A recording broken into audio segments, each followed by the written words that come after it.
Sejam bem-vindos, estou de volta nas férias e eu quero começar essa temporada com um vídeo onde eu respondo as perguntas de vocês. Então eu selecionei algumas perguntas aqui dos assinantes, dos inscritos. E como vocês sabem, eu faço esse canal aqui apenas por hobby, eu não vendo nenhum curso. A única coisa que eu vendo é o meu livro, que eu escrevi e tal, mas é apenas um livro. Então eu não faço isso para sobreviver, não é o meu trabalho. E por causa disso, o que me motiva a gravar, estar aqui, estar com vocês, é realmente a interação de vocês, são as perguntas que vocês deixam. Então se vocês têm assuntos que vocês querem saber, se vocês têm dúvidas sobre o mercado financeiro que ninguém nunca tirou de vocês, aproveita, deixa nos comentários aqui desse vídeo, me manda, porque eu sempre leio os comentários, respondo e posso aí fazer um vídeo respondendo a dúvida de vocês, quando ela pode ser a dúvida de todo mundo. Sejam bem-vindos ao canal Valoriza, meu nome é Enéas e vamos começar então a responder as perguntas de vocês. Vou começar aqui com uma pergunta do Andrei, que é o seguinte: ele tem um percentual relativamente alto do patrimônio dele em Tesouro Selic, quer dizer, renda fixa pós-fixada, por diversos motivos. E ele quer saber se investir em Tesouro IPCA faz sentido mesmo assim. Então vamos lá. Eu imagino que o Andrei tenha um percentual grande em Tesouro Selic, por razões ali talvez de uma reserva de emergência, de alguma necessidade que ele tenha, ou que ele está juntando um dinheiro para comprar alguma coisa. O Tesouro Selic funciona muito bem quando a gente precisa de alguma coisa para prazos curtos e médios, estou juntando dinheiro para comprar um carro, para fazer uma viagem, alguma coisa ali num prazo de 1, 2 anos. O Tesouro Selic funciona muito bem. E ele quer saber se o Tesouro IPCA faz sentido na carteira dele. Eu vou dizer como é que eu faço. Eu faço o seguinte: eu uso o Tesouro Selic também para coisas de curto prazo ou até mesmo para uma reserva, para alguma necessidade, mas para acumular patrimônio no longo prazo, o melhor é o Tesouro IPCA, porque lógico, ele vai dar um retorno muito maior, ele geralmente retorna IPCA mais uma taxa, hoje essa taxa está bem alta, perto ali dos 7% em alguns títulos, então lógico, na minha carteira de acumulação, onde eu estou fazendo o meu dinheiro, onde tem lá minhas ações, onde tem meus fundos imobiliários, meus investimentos no exterior, onde tem coisas que multiplicam o meu patrimônio, vai entrar o Tesouro IPCA. Ele é um dos poucos ativos de renda fixa que realmente tende a dar resultado real no longo prazo. Agora, eu não vejo problema em você ter a sua reserva no Tesouro Selic, no CDB, na poupança, enfim, numa renda fixa mais tranquila, e ter parte da sua carteira em Tesouro IPCA. Eu não acho que uma coisa atrapalhe a outra. Por quê? Porque o dinheiro que está em Tesouro Selic tem função diferente. Ele não está lá para te enriquecer. Geralmente a gente não investe no Tesouro Selic para aumentar o nosso patrimônio. Não que ele seja mau negócio, mas é que o retorno dele não é tão grande assim no longo prazo. Ele parece mais ali um CDB. É um lugar muito legal para estacionar dinheiro, mas não serve para multiplicar o patrimônio. Então assim, como são funções diferentes, eu não deixo a quantidade de um influenciar na quantidade do outro. Agora é claro, essa é uma decisão muito pessoal. O que é uma consideração que pode entrar nessa decisão? Você ter muito dinheiro concentrado no tesouro, Então grande parte do seu patrimônio está no tesouro, quer dizer, uma única instituição. Apesar de ser lá o título mais seguro dentro de um país, que é título em moeda própria, título público em moeda própria, mesmo assim, você está colocando uma grande parte do seu patrimônio ali. Então, lógico, se isso ficar gigantesco, talvez tenha que ter uma consideração em relação a isso. Mas, de forma geral, na sua carteira de acumulação, de multiplicação de patrimônio, você vai ter um monte de coisa ali, Você vai ter ações, você vai ter fundos imobiliários, você vai ter, quem gosta vai ter ETF, Enfim, tem um monte de coisa que você pode ter ali. Quem gosta vai ter criptomoeda, vai ter, Enfim, vai ter o que você quiser. E eu não me incomodo de ter o Tesouro IPCA ali. Até porque o Tesouro IPCA ele tem um comportamento, às vezes, meio anticíclico, Quando as taxas de juros aumentam, ele cai o preço dele. Quando as taxas de juros diminuem, o preço do seu título aumenta. Então isso é legal até para fazer aquele rebalanceamento, isso ajuda. Isso é um ponto positivo para você ter ativos descorrelacionados na sua carteira. Isso aumenta o seu resultado. Então eu não ligaria muito para isso. Eu sou da opinião que carteira de investimento para enriquecer é uma coisa, dinheiro que eu estou guardando para uma emergência ou guardando para realizar uma meta de médio prazo é outra coisa. Então, a minha opinião é que não precisa se preocupar com isso. Espero que esteja respondida a pergunta, se não, deixa aqui os comentários para a gente continuar a conversa. Uma outra pergunta que eu quero responder também é da Fernanda.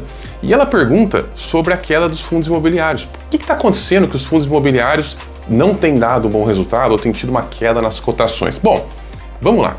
Em primeiro lugar, quando a gente investe por longo prazo, o que separa o investidor vencedor do investidor perdedor é o foco. Um foca nas cotações, o outro foca nos fundamentos. E adivinha qual é qual, né? O vencedor é aquele que foca nos fundamentos. Então assim, sempre quando a gente investe em alguma coisa, a gente tem que se preocupar mais com os fundamentos daquilo. E quando a gente olha para os fundos imobiliários, eu não enxergo de forma genérica um aumento na vacância, uma redução muito grande dos contratos, ou até mesmo assim, muita renegociação negativa para os fundos imobiliários. Eu não enxergo nada disso. Eu até enxergo que os FIIs estão num momento legal. Você pega os FIIs de logística, por exemplo, todos ali lotados de inquilino, né? Querendo ampliar, querendo construir mais, você não acha mais galpão logístico aqui no estado de São Paulo para você alugar. Então eles até vivem um momento bom. Mas por que a cotação caiu? Pela mesma razão que eu falei, que quando as taxas de juros sobem, a cotação dos títulos públicos costuma cair. Aqui, pelo menos aqueles que são pós-fixados, eu tenho uma parte pós-fixada. É igualzinho fundo imobiliário. Quando você aumenta a taxa de juros da renda fixa, a renda fixa fica mais atraente. Então é normal que a cotação dos FIIs diminua um pouquinho. Por quê? Porque você fala assim, não, peraí, para ganhar esse tanto aqui, eu vou para a renda fixa ganhar esse mesmo tanto sem risco. Para eu investir em FII, ele precisa estar um pouquinho mais barato, porque daí eu tenho um potencial de ganho maior. E aí o preço dele vai lá e se ajusta. Isso é normal. Se você compra sempre, se você compra todo mês, compra FII, compra renda fixa, compra o que está para trás, isso é até bom, porque você vai comprar o FII nos melhores momentos, vai comprar as ações nos melhores momentos, ou pelo menos não vai comprar nos piores, né? Vai seguir ali acumulando. E você vai comprar ali em momentos em que o FII está muito barato, vai comprar em momentos em que ele está mais ou menos, de vez em quando até vai pagar caro. Mas no geral, você vai pagar um preço justo pelos seus ativos. Agora, se você tem ativos bons, se você está focada no que tem dentro dos ativos, no resultado que eles estão gerando, nos aluguéis que eles estão ganhando, e você consegue pagar um preço justo por eles com o passar do tempo, o que vai acontecer? Você vai ter um belo de um portfólio com ativos excelentes que você pagou um preço justo. É o melhor que a gente consegue fazer sendo investidores amadores, investidores pessoa física, e é melhor do que a maioria dos gestores profissionais consegue. Eles não conseguem fazer isso, a gente consegue, porque a gente consegue investir um pouquinho por mês. Essa mágica é exclusiva do investidor pequeno. A Nádia, inscrita de longa data aqui no canal, nos acompanha desde o comecinho, ela diz o seguinte: se ela já tem uma reserva de emergência, não faria sentido uma reserva de liquidez num percentual maior? Caso a gente tenha ainda coisas a conquistar e oportunidades podem aparecer em algum momento? O que eu estou entendendo aqui? Você, por exemplo, ainda tem o desejo de comprar um imóvel ou alguma coisa grande na vida. Será que não é legal você deixar uma reserva maior de liquidez para que você possa comprar essas coisas num bom momento? Bom, eu entendo que planejamento é a coisa mais importante que a gente pode ter, tanto na nossa vida quanto nas nossas finanças. Então, o ideal, sim, é que a gente mantenha um dinheiro maior, que a gente vá juntando dinheiro que vai ser para comprar lá, por exemplo, um imóvel. A vantagem de você ter esse dinheiro pronto é que você sim pode aproveitar uma oportunidade. A gente costuma falar aqui muito assim que preço não importa, tal. Preço não importa se a gente está comprando todo mês, porque aí compra um mês, compra outro mês. Aquela compra do mês não é importante mesmo, porque você sempre compra alguma coisa. Agora, na hora de comprar um imóvel, preço importa e preço importa muito, porque você vai dar uma paulada só de uma vez. Então sim, eu acho inteligente ter uma reserva maior para isso. E mais inteligente ainda, eu acho que é se programar. Eu pretendo comprar esse negócio lá no ano de 2000 e tanto, 2029. Aí você se programa para investimentos que fazem sentido até 2029, como por exemplo, um título IPCA com vencimento próximo ali, né, um tesouro IPCA, ou né, um tesouro Selic mesmo que tenha, enfim. Eu acho que isso é inteligente, eu acho que isso sim faz sentido. Eu não acho legal a ideia de você investir como se fosse ali só para o seu enriquecimento, fazer sua carteira arrojada, com ações, com um monte de coisa, né, com investimento exterior e tal, se você em algum momento vai querer resgatar isso daí para comprar, por exemplo, um imóvel, fazer um grande gasto. Isso não costuma fazer muito sentido nem do ponto de vista tributário, mas do ponto de vista financeiro e do ponto de vista da volatilidade, né? Porque você simplesmente pode aparecer uma oportunidade bacana, mas você está num momento ruim. Apareceram ótimas oportunidades para você comprar imóvel no ano da pandemia. Só que se o seu dinheiro estava em bolsa de valores, né? O que adiantou? Nada, né? Porque se você tirasse o seu dinheiro da bolsa naquele momento também, não poderia comprar meio imóvel. Então, assim, sim, eu concordo com essa sua tese de que a gente deve ter uma reserva de dinheiro para os nossos objetivos de médio prazo, né? Que seria talvez aí comprar um imóvel, algo de 5, 10 anos. Eu acho que sim, faz sentido. Investimento em renda variável é investimento sem prazo. A gente às vezes fala longo prazo, mas na verdade é sem prazo. Porque quando é que é esse longo prazo? Quando que ele chega, né? A verdade é que ele nunca chega. Investimento em renda variável, você vai investindo, ele vai crescendo, mas não é em linha reta. Então não dá para você saber se daqui a 10 anos você vai estar naquele momento ideal para tirar o dinheiro e comprar um imóvel, né? Pode estar um momento bom para tirar o dinheiro da bolsa, bom entre aspas, mas um momento ruim para você comprar o imóvel. Isso é absolutamente imprevisível. Então eu gosto da ideia de ter um valor específico para você comprar lá, um investimento específico para você comprar seu imóvel, seu carro, enfim, seus objetivos aí de curto e médio prazo. O Vinícius, também inscrito de longa data aqui do canal, pergunta sobre como fazer o armazenamento do Bitcoin. E, bom, a gente vive um momento aqui em que o Bitcoin está batendo recorde atrás de recorde, e uma das questões interessantes é justamente onde você deixa o seu Bitcoin.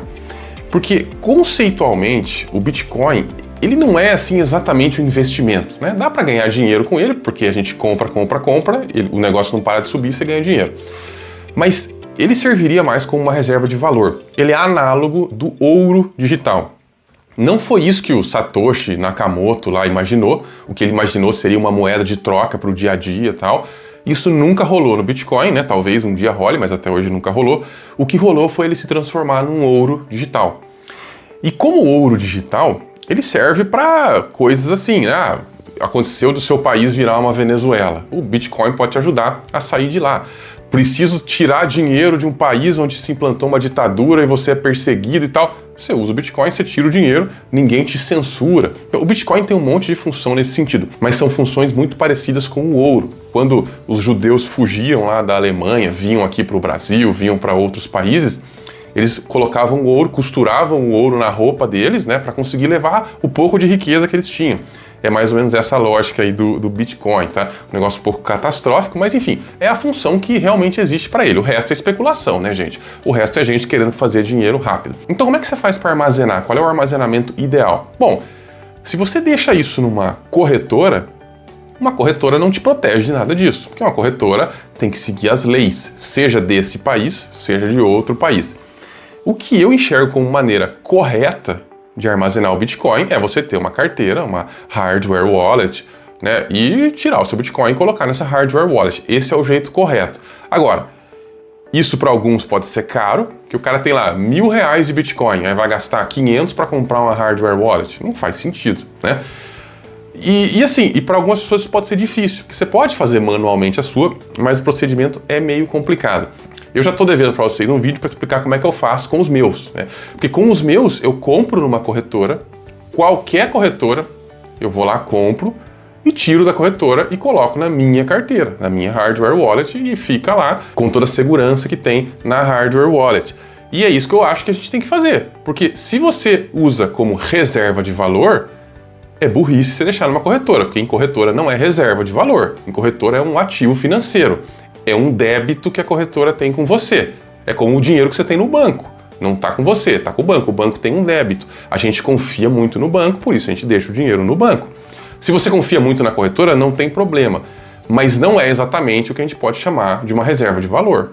Não é algo que está lá sempre disponível. Então, assim, o Bitcoin foi feito para ser autocustodiado. Como isso é muito complicado, muita gente acaba não fazendo. Se você quer comprar só para especular, para ver o preço subir e tal, tanto faz. Compra na corretora, compra onde você quiser e deixa.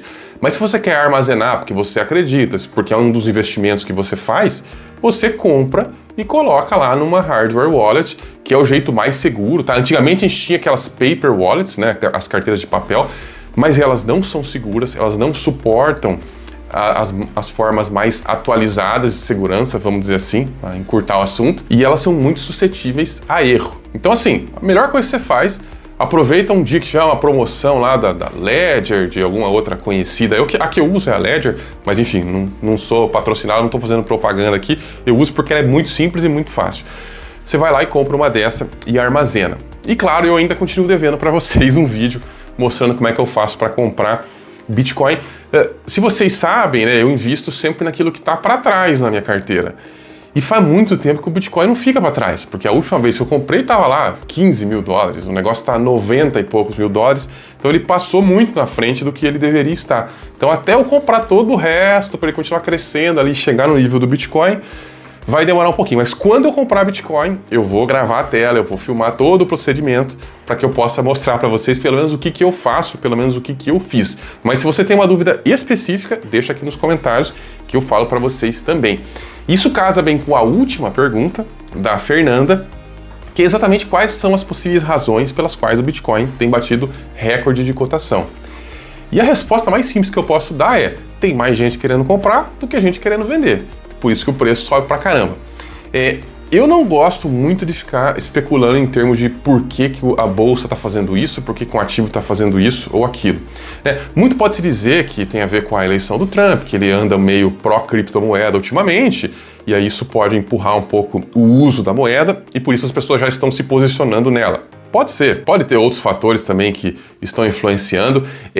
Eu não gosto muito de responder esse tipo de pergunta, não querendo aqui fugir da pergunta, mas é porque ela não nos ajuda muito. A questão que a gente tem que fazer é assim: eu confio nesse negócio, eu acredito que isso aí tem algum potencial, eu acredito que isso aí pode me ajudar algum dia. Para mim, essa resposta é sim, em alguma medida. Então eu tenho um pouquinhozinho na minha carteira, lá um percentual bem minúsculo em Bitcoin. Eu deixo lá um pouquinho. Já faz anos que eu tenho, de vez em quando eu compro mais um pouquinho, né? Todo ano, pelo menos, aparece lá uma compra de Bitcoin para eu fazer, porque o Bitcoin fica para trás, agora não tanto, né? Eu vou lá e compro mais um pouquinho e fica lá os Bitcoins. Então, para mim, sim, faz sentido. Se for a zero amanhã, eu não vou derramar nenhuma lágrima, porque é um percentual muito pequenininho e eu sei o risco que eu tô correndo. Tanto que eu não falo para vocês que vocês devem comprar Bitcoin. Eu sempre falo, vocês devem comprar aquilo que vocês conhecem, aquilo que vocês estudaram e aquilo que vocês acreditam que é um bom negócio. A gente perde dinheiro quando a gente investe em coisa que a gente não conhece. Seja essa coisa qual for, até se for um bom negócio. A pessoa compra Bitcoin só para ganhar dinheiro, porque está subindo, vai perder dinheiro. Mesmo que o Bitcoin chegue a 1 milhão, a pessoa vai conseguir perder. Por quê? Porque antes de chegar no 1 milhão, vai chegar no 100, aí volta para 50, aí não sei o quê, e nessa de subir e descer, o cara perde dinheiro. O Bitcoin foi de 1 para 100 mil dólares e muita gente perdeu dinheiro. A maioria das pessoas perderam dinheiro. Um ou outro ganhou muito dinheiro com isso. Por quê? Porque a maioria das pessoas não aguenta ver um ativo indo do 1 até os 100 mil. Né? Menos de 1, né? Centavos. Então, a ideia que eu quero passar, respondendo essa pergunta, né, do porquê que ele está subindo, é que a gente tem que sempre se concentrar no que está dentro. Se eu confio, se eu quero ter aquele ativo, se eu tenho convicção de que é um bom ativo, eu vou comprar se estiver subindo, vou comprar se estiver caindo, se estiver andando de lado, isso não deve fazer diferença para mim. E eu sei que esse é um desafio, porque parece que o subir da cotação meio que valida a nossa decisão. Quando você compra uma ação e ela sobe logo depois, parece que aquilo validou, parece que não, acertei. Quando você compra uma ação e despenca, você fica com uma sensação que você errou. Na realidade, não tem nenhuma relação. Os movimentos de curto prazo dos mercados não significam nada. O Bitcoin pode ir para zero amanhã, pode ir para zero semana que vem, ou pode ir para 1 milhão. A gente não sabe para onde vai. O que a gente sabe é que a gente deve diversificar, muito bem diversificado, e estudar aquilo que a gente quer investir, tá? Então assim, essas foram as 5 perguntas que eu escolhi para responder hoje. Acabei até me alongando aqui nas respostas, mas eu quero que vocês deixem aqui nos comentários, né, outras perguntas, outras dúvidas que vocês têm sobre o mercado, sobre as ações, sobre as criptomoedas, que seja, para a gente poder continuar essa discussão, porque é isso que me motiva a vir aqui toda semana, ou quase toda semana, trazer um conteúdo para vocês. Então eu vou ficando por aqui, eu volto semana que vem. Se cuidem lá fora.